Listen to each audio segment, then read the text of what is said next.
Hey everyone, and welcome back to another Warcraft lore video. So, we've talked about it a lot over the last few weeks. The Burning Legion, the Titans, very soon the Arbiter, but what about Nzoth? You see, on all of this Shadowlands stuff, Nzoth has a better track record than anyone. You can actually say that he's even worked it into his plans. I mean, hell, he even Skillshared us the gift of Nzoth. And yes, Skillshare, today's sponsor, is your gateway to knowledge, and more than just Lovecraftian kind. They're an online learning community for creators with thousands upon thousands of courses across design, videography, photography, productivity, and more. Now, their course that had the largest impact on my life was Thomas Frank's Productivity Masterclass. There's a lot of knowledge in that video, and it really came at a chaotic time in my life and helped me out a whole bunch. More recently, I've been revisiting From Bean to Cup, and that's right in time for the V60 brewer that we just got in the office, and my next plan is to get back into Aaron Draplin's Illustrator courses, because, yeah, you know, I'm still a bit scared of how vectors work, but Illustrator's a really good skill. So that's a smattering of how I use the service. It only costs $10 a month, but you can join me with my link, and you'll get 2 months for free. So, a big thank you to them for sponsoring this video, and with that, let's get into the content. Nzoth and his minions have been warning us about death for a very long time indeed. I mean, in hindsight, this line from Nzoth is the most clear of all. The veil wanes. His crown will open the way.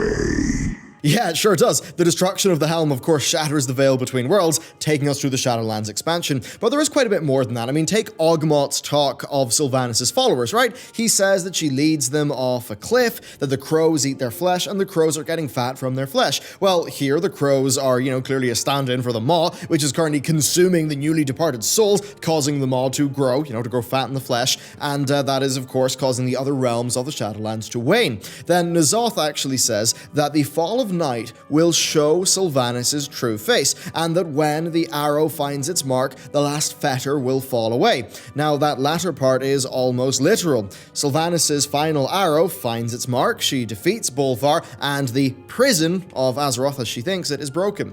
Note that a fetter, of course, is a foot restraint there, so that's the prison angle. So he says all of that stuff, but then he follows it up with this. I alone can save you from what is to come.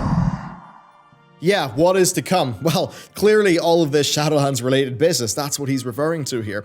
Now, Blizzard have made it clear that Sylvanas has been working with the Jailers since Edge of Night, that's quite some time ago, and that her actions from Legion through to the present day are all part of that plan. Now, I don't want to drag out this video endlessly by going through all of the links here, but suffice to say, I think it's extremely clear that Nzoth and his crew know what's up, and that, as shown in the Three Sisters comic, the Void is keenly aware of death. Now, in 8.15, we received the gift of Nzoth. Supposedly, Nzoth is defeated in patch 8.3, but the gift doesn't go away, because in-game, you followers of Nzoth can, you know, talk to other followers, and they state that, well, he can't be dead, because we all still bear his gift. Another one simply just says, trust him. Should we? I mean, clearly he knows what's up, but what happens when he dies? Did Nzoth plan to die? Does he have a contingency plan in place? Well, given what we now know, I'd actually say it's rather likely, and I'd also say it's probably something that Sylvanas is actually aware of and counting on. So, Steve Danuser, in a BlizzCon interview, talked about the fate of the old gods. He said the dead mortals go to the Shadowlands, the dead demons go to the Twisting Nether, and, well, pretty much teased, what about old gods? Where do they go? It was then also said that, yeah, we've defeated one version of the old gods, but, you know, who knows if another manifestation will eventually take place. Now, last year, Alex talked about how in World of Warcraft, dead isn't always dead, and how that, yeah, he could see the old gods coming back. He ended an interview by saying that there is a cycle. Now, of course, that's back in 2018. That is when Shadowlands would have been in early development. Now, this talk of a cycle, well, that ties into the Ouroboros images of Ouroboros, and furthers the idea that dead isn't dead. So, dead doesn't mean dead, and the old gods probably go to some realm when they die. What happens if they are killed in that realm? Well, during BlizzCon, it was said that in the Shadowlands, when a being of the Shadowlands dies, it's truly dead, but that its energy goes back into the realm, and eventually will be sort of reincarnated, reconstituted into a new being, right? That energy will be used. So this could go in two directions. First, Ny'alotha could be the realm that the old gods and their kin go when they die. So with us killing Nzoth in that realm, then his essence would have went back into the realm, and perhaps a future being of similar power will emerge. Now that would tie into the talk of a cycle. Second, Ny'alotha may not be where they go when they die, and that with us killing him in patch 8.3, we send his essence, his soul, into wherever void beings go when they die. Now I actually suspect the latter to be true here, for I think it's very clearly part of somebody's plan. Now there's one more thing. Ashara, right, as we see her in patch 8.3, she had planned to use the Black Blade of the Empire to kill Nzoth, but we don't follow her advice. We instead defeat him using the Forge of Origination. So what if, by killing him in the normal way, we dump him back into his own realm, but that if we killed him or enslaved him with the Black Blade of the Empire, he would have been stuck in there, and he would have been dealt with? I mean, think about it this way. Ashara really wanted to defeat him, and she planned that for thousands of years. So she probably has the right thinking, and we just sort of ignored that.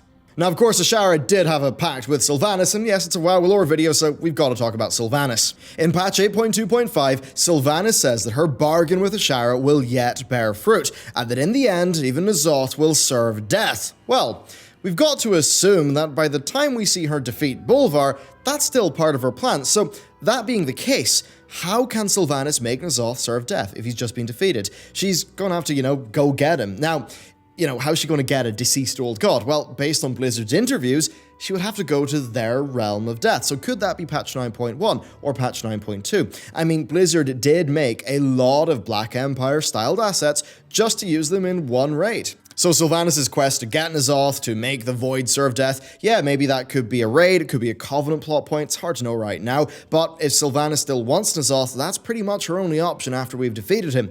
Now this does lead me to wonder if not following Ashara's plan was a mistake. Okay, so with Sylvanas and Ashara covered, let's just get back to Nzoth, because what the hell is his plan? I mean, he did all that stuff for the trial in 8.15, he gave us his gift, he used us to interrupt Ashara's plan, and then what, he gives us the gift and then just invites us into his house so we can kill him? I mean, okay, we don't, get to take him out for free, but you get the point, right? We end this raid patch killing him. Well, this is where you've got to listen to this Il'gynoth line. Before the last shadow falls, the Father of Sleep shall savor his feast. So, the last shadow, I mean, that's the last active old god, that's Nzoth, the Father of Sleep. Well, initially I thought that was Muzala, but it could just be that Muzala is the troll name for the jailer. As for the feast, well, I mean, it's clearly all the delicious souls from the Fourth War and the struggle against Nzoth. So, this is one of N'Zoth's servants, prophesizing the death of Nzoth and the feasting of souls by the jailer. So, does Team Void know they're going to be defeated? Or do they at the very least know that it's a very possible future? Because that's one of the things about the Void. We are told that it grants incredible foresight, but not the ability to really determine which future is actually going to come to pass. So it would seem that they think, that their defeat could be likely. So if that is the case, then what is the plan of the Void? Well, we know that Cthulhu and Yogg-Saron are not destroyed, but they're diminished.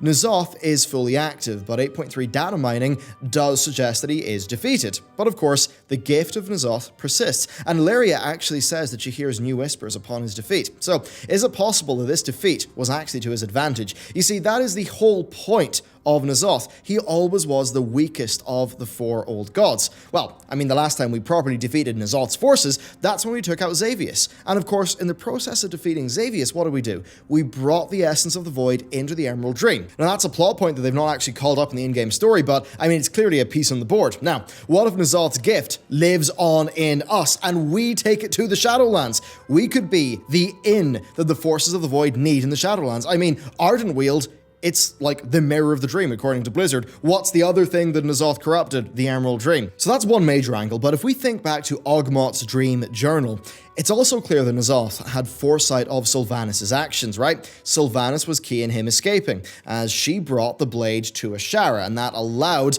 Ashara to try to enact her plan to free him and then kill him, but only to be stopped by a group of champions that he pre-selected in the Crucible of Storms raid. So, could her future, Sylvanas' future actions, could they line up with his desires? I mean, she did destroy the Lich King. Now, interestingly, Arthas and Yogg-Saron seem to have quite a bit of beef between them. There's actually a link between those two, the Blizzard, in an official statement, said they never really did justice during that expansion, so there's that. Then, Illyria's whispers, right? They may have wanted to destroy Sylvanas, but, Nzoth, thus far, has kind of used her. So perhaps Sylvanas' disruption of death will be useful to the Void. Indeed, if the Jailer or Arbiter are, part of the cycle of death, and the old gods really hate death, and Sylvanas is going to be disrupting the engine of death, then maybe that could be to the Void's advantage. And that's just really hard to speculate on now. I mean, you could see how the Jailer would be ruling the Maw. The Maw's where Sylvanas went when she died, during Edge of Night, and maybe she wants to become so powerful that she can destroy the Jailer, destroy the Maw, and make sure that terrible, terrifying place she went to just does not exist anymore. So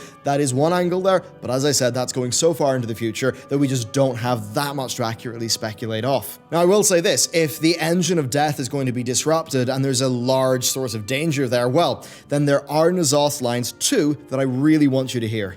He grows hungrier, older. Alas, your eyes are closed. Okay, so I think you can see how both of those lines could be referring to the Jailer's increasing power and the breaking of the Machine of Death. I think it's quite clear in this case that, yeah, the Machine of Death is broken, that's leading to souls entering the Maw, and that's leading to the Jailer's power increasing. And I think Nzoth is very clearly aware of all of that. So I think option A here is that Blizzard have actually just cut down the Nzoth plotline, and they're moving as fast away from BFA as they can. I think option B is that Nzoth just, simply dies, and that's it, until Blizzard decide to, reincarnate the old gods. Option C, though, I think is far more likely, that Nzoth will have set into motion multiple contingencies, just in case those future timelines that included his defeat were to pass.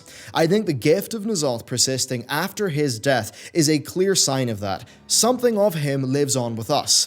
Us who have the power of Azeroth, who because of having the power of the Heart of Azeroth are not sucked into the Maw at the start of the Shadowlands expansion. And personally, I think that's it. I think it's simple enough. I think we had faith in him, and I think he had faith in us. The Crucible was a test, Ashara was confirmation, and our defeat of him, maybe that's the ultimate confirmation.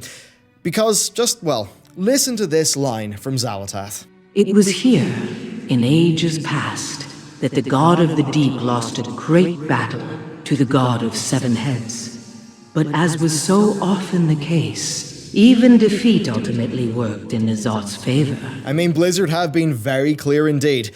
Nzoth is not the strongest guy in the universe, right? He's real smart, he schemes, he thinks, he's got his visions, maybe he does try to manifest them into reality, but he has a history of victory through defeat, of surprising his opponents. He already defeated us once with Xavius, where yes, we defeated Xavius, and then we put this void flower, this seed of corruption into the Emerald Dream. So maybe through his gift, we will take something like that into Ardenweald, and maybe that will corrupt both sides of nature. Maybe we'll, have the Shadowlands be gone, the Lifelands be gone, and maybe that is going to tie into Blizzard trying to do a larger exploration of that cosmology chart. But anyway, I think the point here today is that there's more to Nzoth than just, we take him out and that's it. And with that, I'm going to leave you with a H.P. Lovecraft quote. And in strange aeons, even death may die. I've got a feeling Blizzard are going to be exploring that. Thank you very much for watching this video. I hope you enjoyed it. Please let me know, what are your lore speculations down below. I'd love to hear. And with that, thanks. I will see you next time.